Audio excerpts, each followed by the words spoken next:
Hello, little adventurers. Today we have a super special story about two brave siblings, Momina, who was 5, and her little brother Burrak, who was 3. Get ready for a trip to the wild, wild jungle.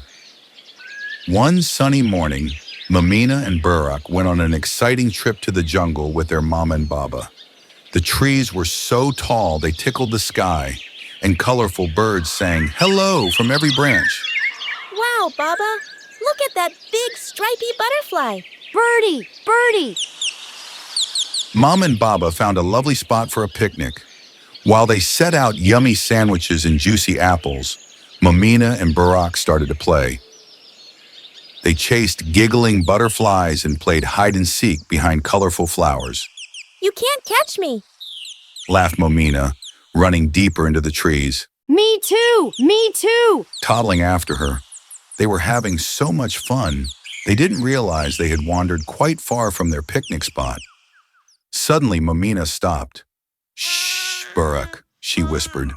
Do you hear that? Burrak tilted his head. It was a tiny, sad sound. Whimper, sniffle, whimper. Peeking through some big green leaves, they saw a little lion cub, no bigger than a fluffy teddy bear. He had big, teary eyes and was all alone. His tiny tummy rumbled. Oh, Burrak, he looks so sad and hungry. Poor cubby!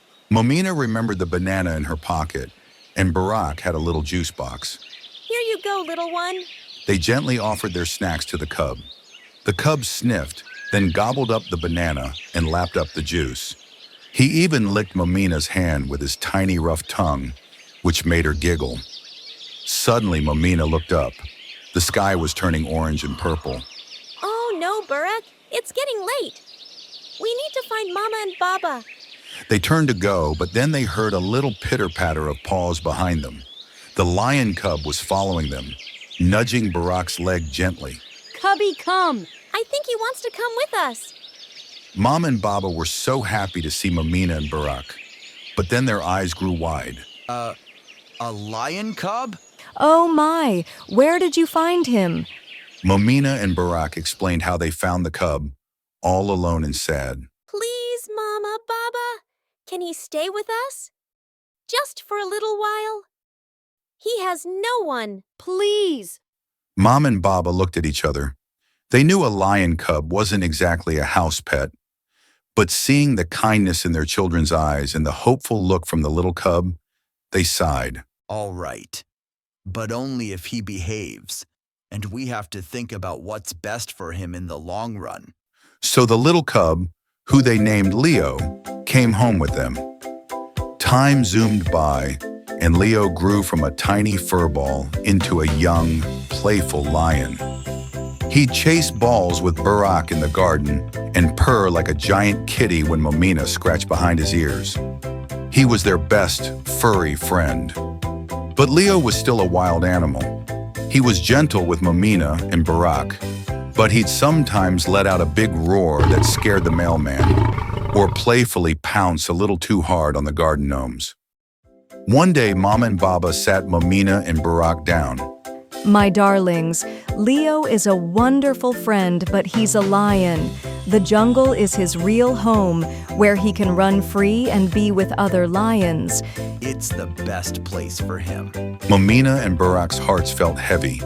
Tears welled up in their eyes. They loved Leo so much, but they understood. They gave Leo the biggest, longest hugs. We'll miss you, Leo.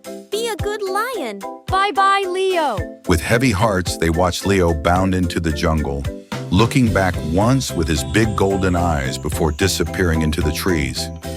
Many sunny summers and cozy winters passed. Momina and Burrak grew bigger too. One day, they went back to the same jungle with Mama and Baba. They were playing near a sparkling stream, splashing and laughing, when suddenly, rustle, rustle, crack! A pair of hungry yellow eyes peered out from the bushes.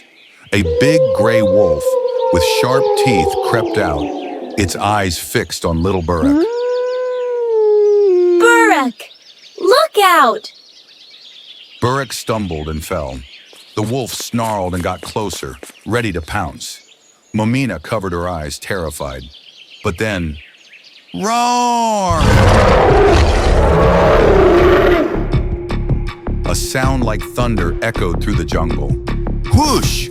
A magnificent lion with a golden mane like a crown leaped out from the trees. It stood protectively over Burrak, roaring fiercely at the wolf.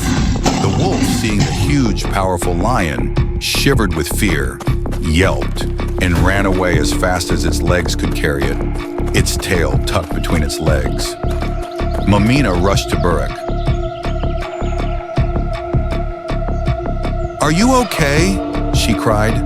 Burrak nodded, a little shaken, but safe. Then Momina looked at the brave lion. He was so big and strong. He gently nudged Burrak with his massive head, then looked at Momina with familiar, kind eyes. Leo? Is that really you? The lion let out a soft, rumbly purr, and the same purr she remembered. He nuzzled her hand, just like he used to. It was Leo. Their Leo. He had grown into the king of the jungle, and he had remembered them.